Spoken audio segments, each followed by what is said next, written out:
Hey Parker, so somehow we are on the exact same wavelength because over the past week I have also been documentary binging. I've watched too many to name, but I typically enjoy sticking to the crime genre, which I think that is something I definitely get from my mother, as she is a big fan of like murder mystery novels and things like that. I also really like prison documentaries, which makes no sense. But there's some really interesting prisons out there. But see, I'm lucky in that I can consider some documentaries like research in that maybe I'll work in a prison someday. I don't know. There's a lot of opportunities for social workers. And you mentioned the point of some documentaries are completely vain in that the narrator is the main character, and it's basically a self-insert.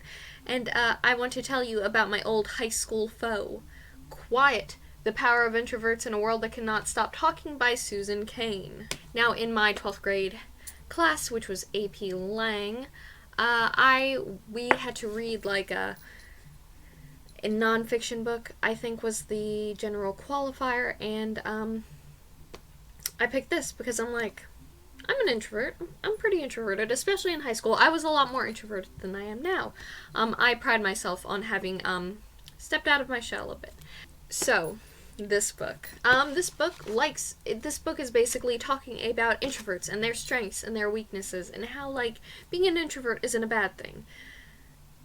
But then it goes beyond that. In my reading of this book, it is essentially a I don't like to use such crude terms, but it is essentially a circle jerk over how introverts are better than extroverts. To break it to her, but that is how it comes off to me. I've actually heard good things about this book. I've seen it recommended on various like forums and things like that. But it goes into introverts are ideal, they're more creative, they do this, they work better alone, and like it just goes on into a circle jerky fashion of introverts are the best.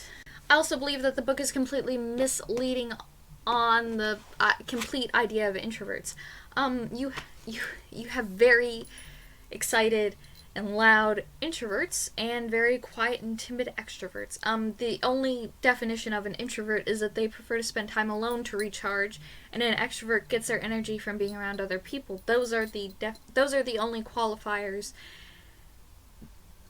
Not being quiet or loud. And this book also does a very bad job of stereotyping people. It goes in to say that this is what works for introverts and all introverts, and this is what works for extroverts, and it works for all extroverts, which is definitely not the truth. One thing that I do like about college is it has forced me to work with a lot of different people, and you do find that pretty much everyone is different, and there are no stereotypes.